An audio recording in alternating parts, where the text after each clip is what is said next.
Warahmatullahi wabarakatuh. Selamat pagi anak-anakku kelas 8. Alhamdulillah hari ini kita masih bisa bertemu kembali dalam pelajaran SKI ya, pada jam kedua. Materi kita hari ini adalah tentang Daulah Abbasiyah. Daulah Abbasiyah itu adalah daulah yang ada setelah runtuhnya dinasti Umayyah. Jadi yang pertama kali itu adalah pada masa atau era Rasulullah, kemudian setelahnya adalah masa Khulafa Rasyidin dengan 4 khalifah. Kemudian setelah Khulafa Rasyidin maka digantikan dengan Daulah Bani Umayyah. Daulah Bani Umayyah yang tentunya Ananda sudah pelajari pada kelas 1. Dinastinya juga lumayan besar ya, karena khalifahnya juga sangat banyak. Dan ada masa kejayaannya, ada masa runtuhnya, terus sebab-sebabnya, bagaimana sikap khalifahnya, tentunya Ananda semuanya itu sudah sangat paham ya. Kemudian setelah Daulah Umayyah maka kita teruskan kepada Daulah Abbasiyah. Daulah Abbasiyah ini pertama kali muncul itu setelah runtuhnya Daulah Umayyah. Tentunya ada seorang tokoh ya. Jadi nanti akan Ibu jelaskan seorang tokoh yang sangat berpengaruh ketika munculnya Daulah Abbasiyah. Kemudian ada peradabannya juga. Jadi Daulah Abbasiyah itu daulah yang juga tidak sedikit khalifahnya seperti Daulah Umayyah. Daulah Umayyah kan khalifahnya sangat banyak ya, terbanyak mungkin pada waktu itu. Pertama kali Daulah Abbasiyah itu muncul setelah Muhammad bin Ali ya. Pertama kali itu ada yang namanya Muhammad bin Ali pada tahun 750 mengajak masyarakat untuk mendukung gerakannya, yakni untuk mengajak seluruh pengikut keluarga Nabi. Jadi Bani Abbasiyah, Bani Abbas. Bani Abbas itu kan pamannya Nabi. Jadi seluruh keluarga Nabi itu diajak sama Muhammad bin Ali untuk mendukung gerakan ini. Mendukung gerakan untuk mendirikan Daulah Abbasiyah dan meruntuhkan dinasti Umayyah. Meskipun faktor runtuhnya dinasti Umayyah itu tidak serta-merta dari gerakannya Muhammad bin Ali. Karena apa? Dinasti Umayyah itu sudah bobrok pada khalifah yang terakhir. Jadi khalifah yang terakhir itu sudah lebih menonjol pada memperkuat keluarga dari Umayyah sendiri, itu sudah sangat sulit. Jadi dinasti Umayyah itu sudah sangat lemah. Bukan hanya untuk melindungi dari serangan atau pasukan dari luar, untuk melindungi kekacauan yang terjadi intern dalam keluarganya sendiri sudah sangat sulit karena terjadi perebutan kekuasaan yang sangat fatal sehingga gampang sekali diruntuhkan. Jadi Muhammad bin Ali pertama kali itu mengajak seluruh keluarga dari Bani Abbasiyah untuk mendirikan Daulah Abbasiyah ini. Nah, Daulah Abbasiyah itu merupakan daulah yang ada sepeninggal Khalifah Hisham bin Abdul Malik. Khalifah Hisham bin Abdul Malik ya.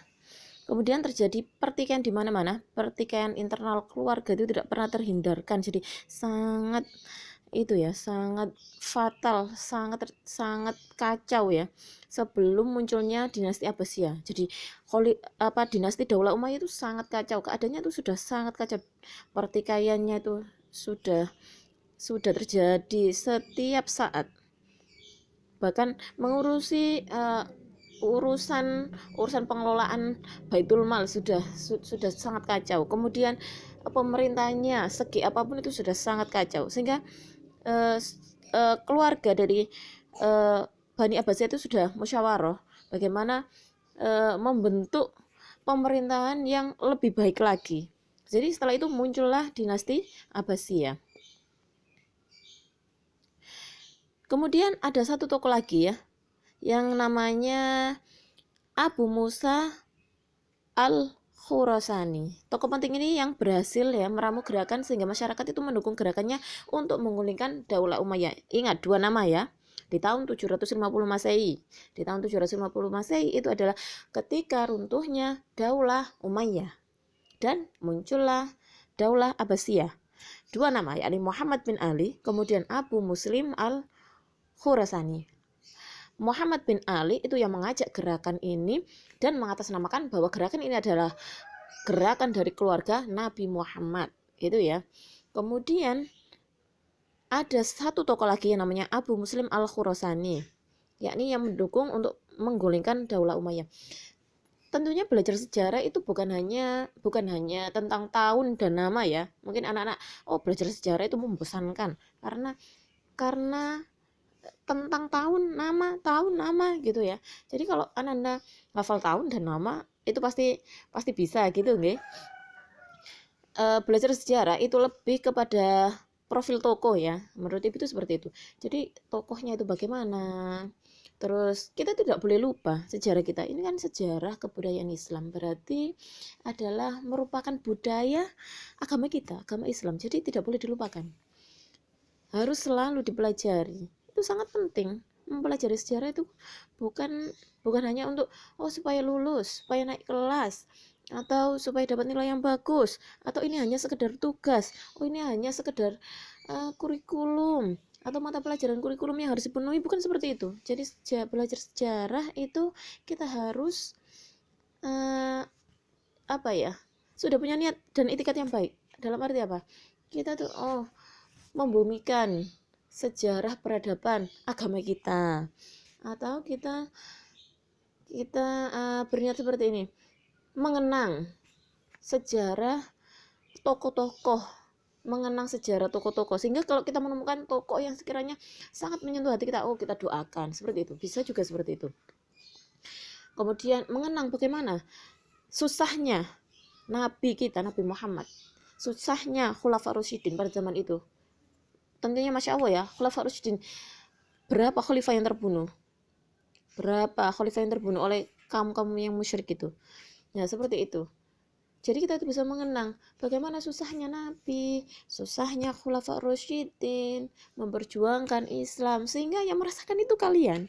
Nah, jadi yang merasakan nikmatnya masuk agama Islam sampai ke Indonesia, sampai kalian serta semua orang-orang itu bisa memeluk agama Islam itu berkat perjuangan mereka, berkat perjuangan beliau-beliau. Yani Nabi Muhammad, kemudian Khulafaur Rasyidin. Pantaskah kita melupakan perjuangan yang tidak biasa seperti itu? Tentunya kita harus belajar. Jadi gitu. Jadi tekad kita itu seperti itu. Mempelajari, mengenang, mengabadikan bagaimana kita tuh tahu dan bagaimana kita tuh bisa mengamalkan atau mencontoh sifat-sifat. Ya, seperti ada kemarin Umar bin Abdul Aziz, bab terakhir ya. Umar bin Abdul Aziz itu Masya Allah ya, tokoh yang Masya Allah luar biasa.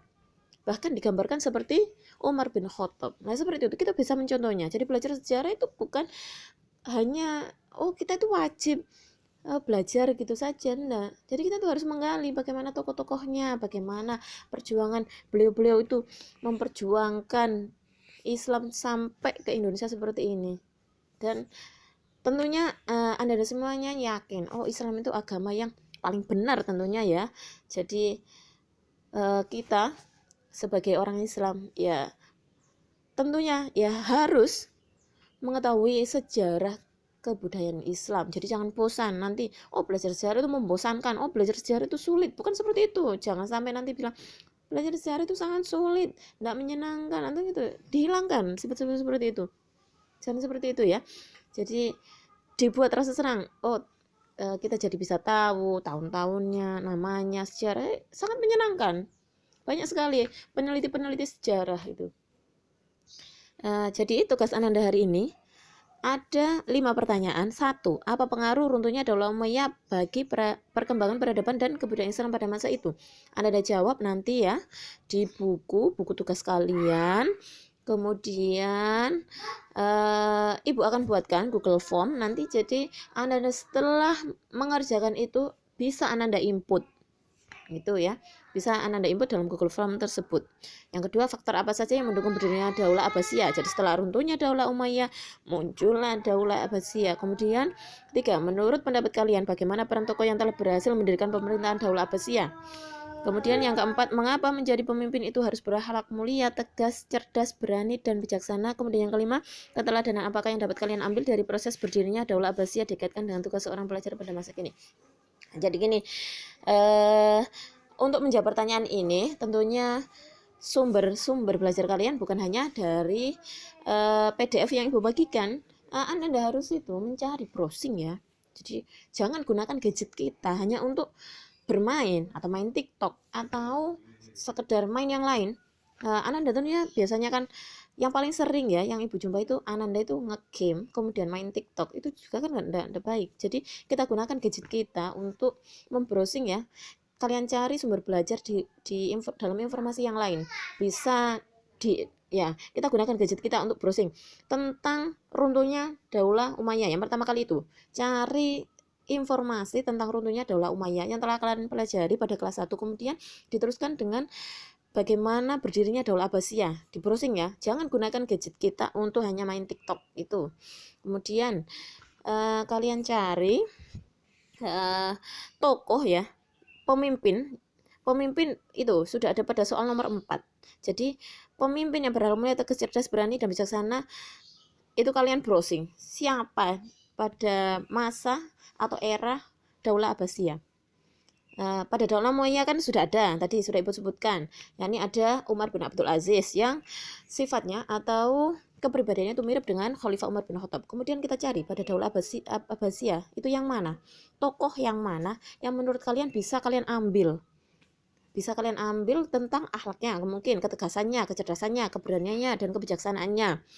Kemudian di soal nomor 5 itu kalian ambil proses berdirinya Daulah Abbasiyah dikaitkan dengan tugas seorang pelajar pada masa kini. Jadi tugas kalian pada masa kini itu kan sebagai seorang pelajar tentunya kan belajar. Tadi kan sudah ibu sebutkan bahwa kita belajar sejarah peradaban Islam itu bukan hanya untuk memenuhi tugas kita sebagai seorang pelajar, yakni hanya ini kewajiban supaya kita dapat nilai atau ini supaya kita bisa naik kelas, bukan seperti itu. Jadi kita lebih mengenang kesejarahan kita, kebudayaan kita sebagai orang Islam. Tentunya wajib bagi kita untuk mengetahui, bukan hanya tahunnya, namanya, tapi bagaimana mereka beliau-beliau dari zaman Khulafa Rasyidin, zaman Khalifah ya, sebegitu banyaknya, betapa susahnya mereka memerangi kaum musyrik, itu seperti itu.